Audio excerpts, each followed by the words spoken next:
Eine Drohne, die in der Schublade zwischen Kabeln und Zubehör vergammelt, das muss echt nicht sein. Also habe ich mir was gedruckt.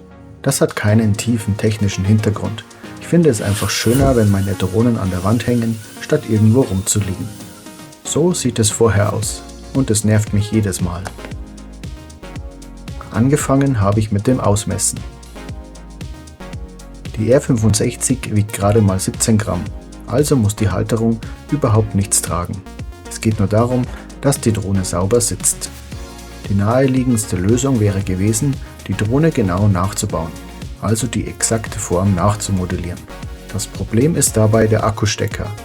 Dadurch ist die Drohne nicht symmetrisch und ich müsste sie jedes Mal in genau einer Richtung reinlegen.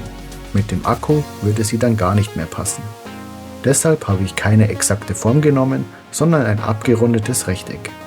Die Drohne sitzt trotzdem perfekt, aber ich kann sie in jeder Richtung reinlegen. Die Form ist auch bewusst etwas klobiger gehalten.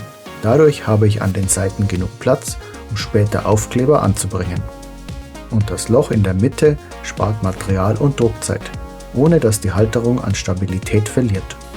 Hinten dran sitzen die Haken fürs IKEA-Board. Ich drucke mit ganz normalen Standardeinstellungen. Das einzige, was ich aktiviere, ist der Baumsupport für die IKEA-Haken. Sonst nichts Besonderes.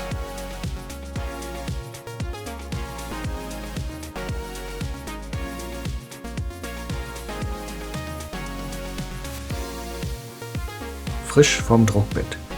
Man kann zum Beispiel eine eigene Platte einsetzen und das Ganze weiter gestalten.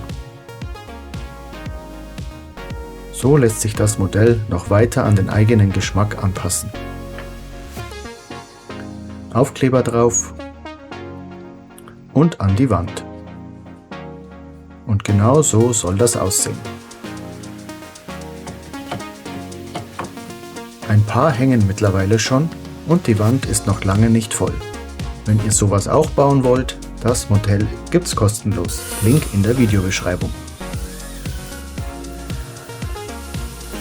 Was als nächstes an die Wand kommt, seht ihr im nächsten Video.